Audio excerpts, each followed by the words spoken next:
नमस्कार सभी दर्शकों का फिर से स्वागत है हमारे चैनल में और सभी को रामनवमी की शुभकामनाएं।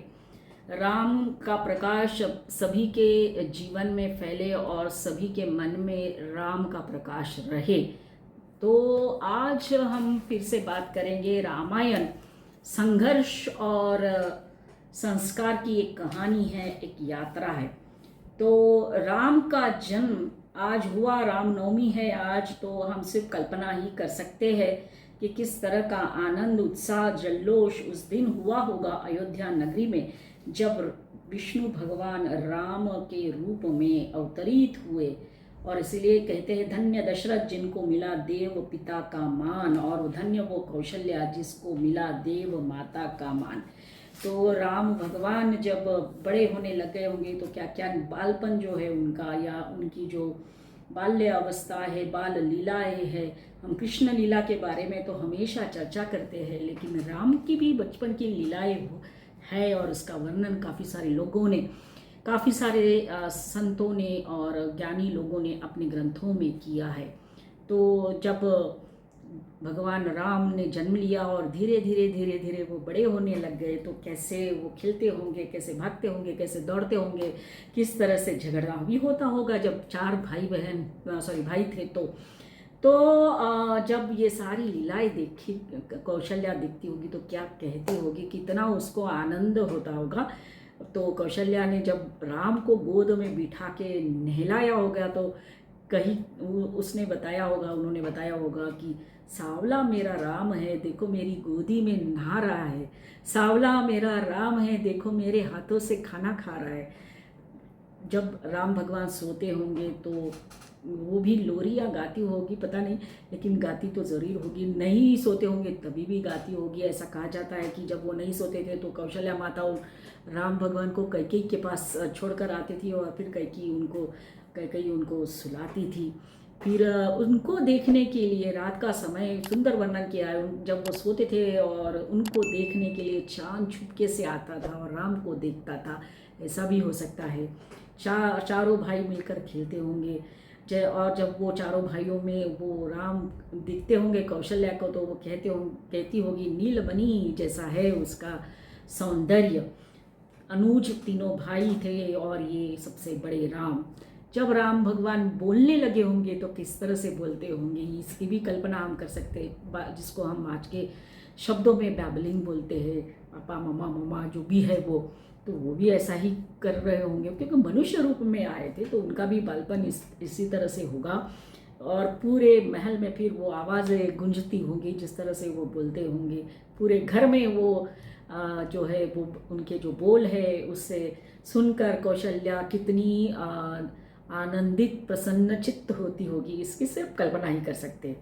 फिर ये भी हो सकता है किसी चीज़ को लेके वो रूठ जाते होंगे, जैसे सारे बच्चे रूठ जाते हैं, पर्टिकुलरली एक बात के लिए रूठ जाते हैं, वो है खिलौना। तो एक प्रसंग है कि राम भगवान बचपन में रूठ गए थे।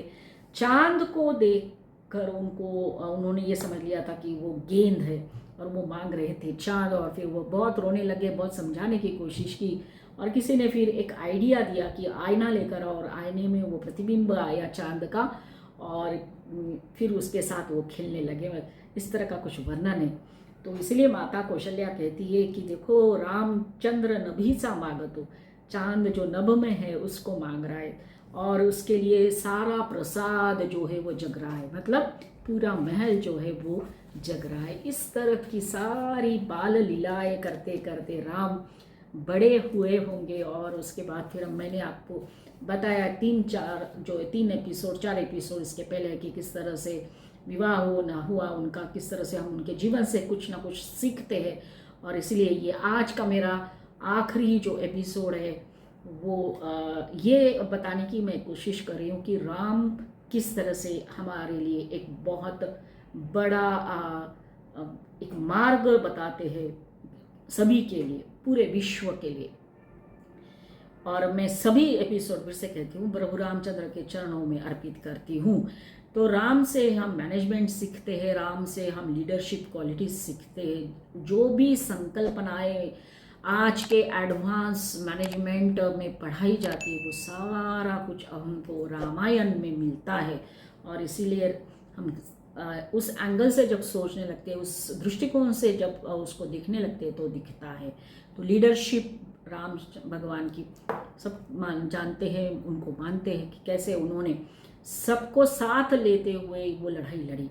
आप सोचिए कि राम भगवान को कितना आसान था किसी को भी संदेशा भेजना, किसी भी राज्य को, राजाओं को, महाराजाओं को। उस जमाने में उस जंगल के आसपास में थे तो कोई भी उनको मदद करने के लिए तुरंत तैयार होता, क्योंकि दशरथ नंदन राम को मदद देना था।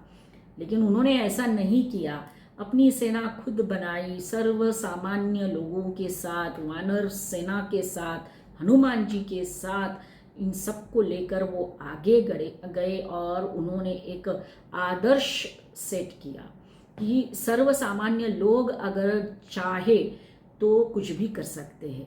वो एक चेतना जगाई उन्होंने सबके मन में कि हम किसी भी समस्या का समाधान ढूंढ सकते हैं, हम किसी भी संकट को हराकर अपनी जीत हासिल कर सकते हैं।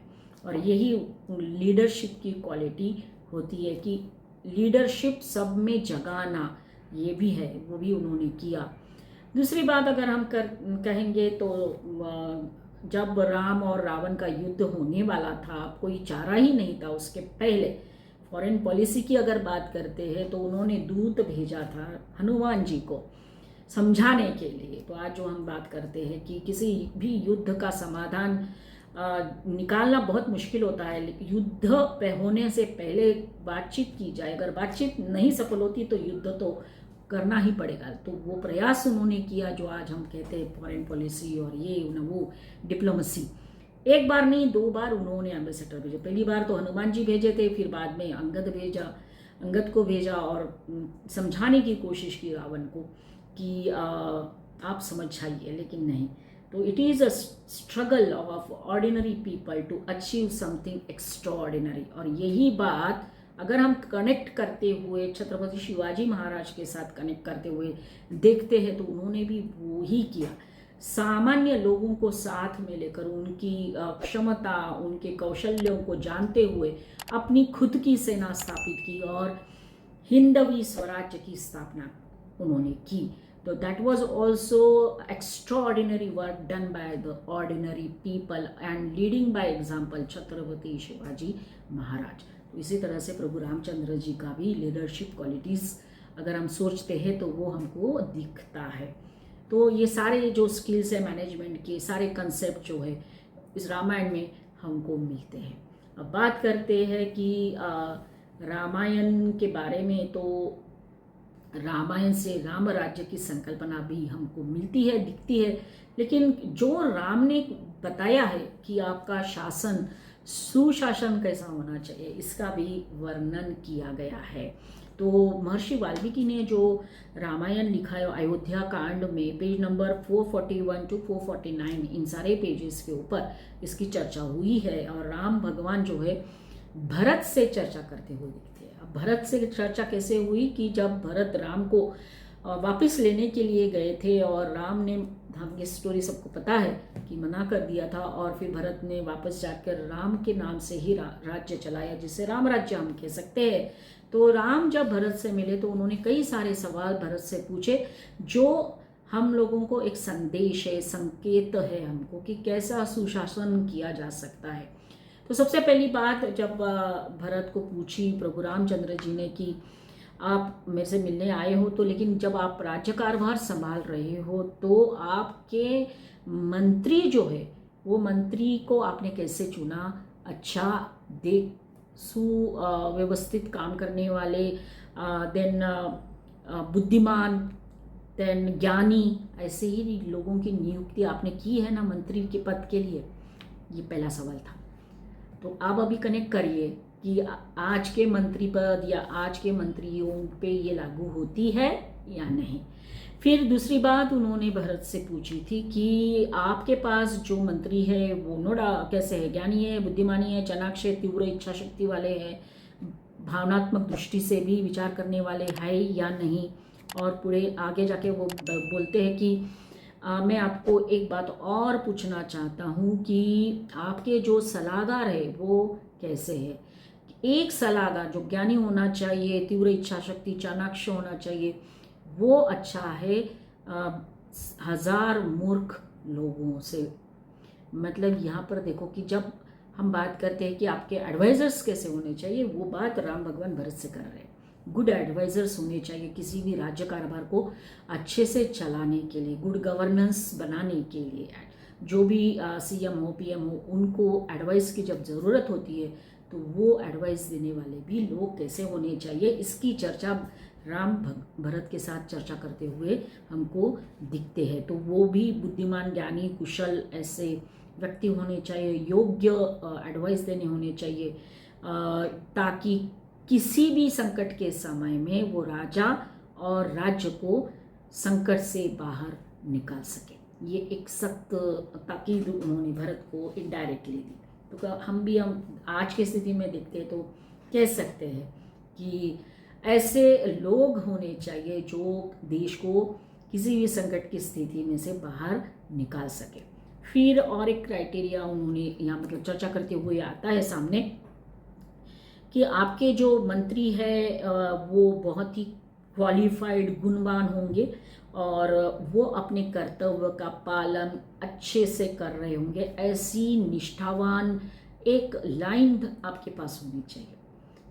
ये गुड गवर्नेंस का और एक क्राइटेरिया उन्होंने भरत के सामने रखा। हर स्थिति में इस तरह के जो मंत्री होंगे या जो कारभार चलाने वाले लोग होंगे, अगर हम आज के स्थिति में देखते हैं तो आपको क्या लगता है?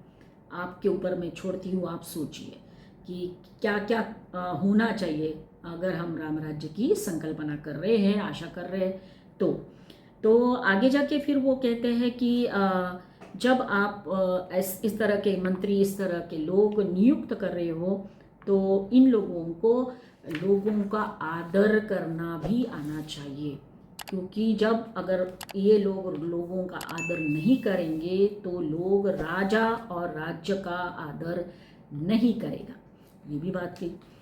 देन हमारे यहाँ देखो क्या होता है कि हर 5 साल के बाद इलेक्शंस होते हैं और इलेक्शंस के पहले हम भगवान बन जाते हैं और बाद में इलेक्शन ख़त्म हो जाएगा, जीत जाएंगे तो कौन आप कौन मैं, इस तरह का चित्र हमारे सामने आता है। फिर बाद में वो और एक बहुत महत्वपूर्ण चर्चा करते हैं आपके सुरक्षा व्यवस्था के बारे में। भरत से वो कहते हैं कि आपकी जो सुरक्षा व्यवस्था है वो बहुत अच्छी होगी, ये मैं आशा करता हूँ। आपने बहुत अच्छे सैनिकों की भर्ती की होगी जो बहुत अतुल्य कामगिरी निभाते होंगे, युद्ध कौशल्य होगा, उनके पास ज्ञान होगा, ये सारा कुछ उन्होंने कहा। और इतना ही नहीं, ये भी कहा कि मुझे आशा है कि आप एक राजा, आप भी उन सैनिकों का आदर करते होंगे। ये सेम पूरा जो आता है ना वो हिंदवी स्वराज्य में भी दिखता है, किस तरह से छत्रपति शिवाजी महाराज ने अपने सैनिकों का, सेनापतियों का, प्रधानमंत्री का सबका आदर किया, प्रजा का भी आदर किया, प्रजा को संभाला। और इसलिए छत्रपति शिवाजी महाराज को जानता राजा बोलते हैं, प्रजा का दुख दर्द समझने वाला। फिर राम आगे भरत से कहते हैं कि जब आपने सैनिक का चुनाव किया होगा तो उसके लिए क्या क्या आपने जो क्राइटेरियाज है वो लगाए। और कहते हैं कि आप कोई भी राज्य की सुरक्षा व्यवस्था कैसी होनी चाहिए, सुदृढ़ होनी चाहिए, बलशाली होनी चाहिए। फिर बाद में सैनिकों को आप पगार देते हो टाइम से या नहीं, ये भी पूछते हैं। इतना ही नहीं, जो सैनिक वीर गति को प्राप्त हो जाता है उनके परिवार वालों का ध्यान आप रखते हो कि नहीं, ये भी वो पूछते हैं। मतलब आज जो हम लोग देख रहे हैं वो तब राम ने भरत से पूछा था और इसीलिए उनका राज्य राम राज्य था। फिर बाद में सैनिकों के परिवार के बाद वो कामगार जो है, वर्कर्स लोगों का ध्यान रखते हो या नहीं रखते हो, उनको काम मिल रहा है या नहीं मिल रहा है, काम के लिए उनको कितना आप वेतन देते हो, कोई भेदभाव नहीं होना चाहिए। ये सारी बातें वो चर्चा में करते हैं। आगे जाके और भी क्या क्या कहते हैं वो, खेती के लिए आप क्या कर रहे हो, खेती के लिए पानी की व्यवस्था कैसी है, नगर में आप प्रजा के लिए पानी की व्यवस्था कैसी है, उनको पानी मिल रहा है नहीं मिल रहा है, ये सारी बातें करते हैं। फिर बाद में आगे जाके वो कहते हैं कि जो बिजनेस करने वाले लोग हैं वो अपना बिजनेस कैसा चलाते हैं, जो व्यावसायिक लोग हैं वो कैसे चलाते हैं बिजनेस, इसके भी इतना ही नहीं, वो ये कहते हैं कि खेती के लिए जो भी जानवरों का यूज़ होता है उनका ख्याल किस तरह से रखा जाता है, उनको पर्याप्त मात्रा में खाने के लिए मिल रहा है या नहीं मिल रहा है, पानी मिल रहा है या नहीं मिल रहा है। फिर बाद में आपके यहाँ शिक्षा व्यवस्था कैसी की गई है, क्या अच्छे से गुरुकुल है या नहीं है, लोग बच्चे वहाँ पढ़ने जाते हैं या नहीं जाते।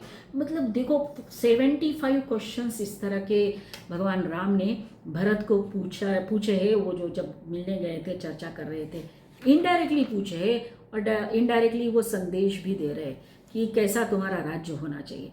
बाद में वो इतना ही नहीं, आखिर में उनको मतलब इतने सारे बातें चर्चा करते हुए ये भी पूछते हैं कि आप पर्यावरण संरक्षण कैसे कर रहे हो, जंगल है कि नहीं है, जंगल में रहने वाले जो पशु पक्षी है उनको कैसे आप संभाल रहे हो या उनका कैसा आप संरक्षण कर रहे हो, उनका आप कैसा संवर्धन कर रहे हो।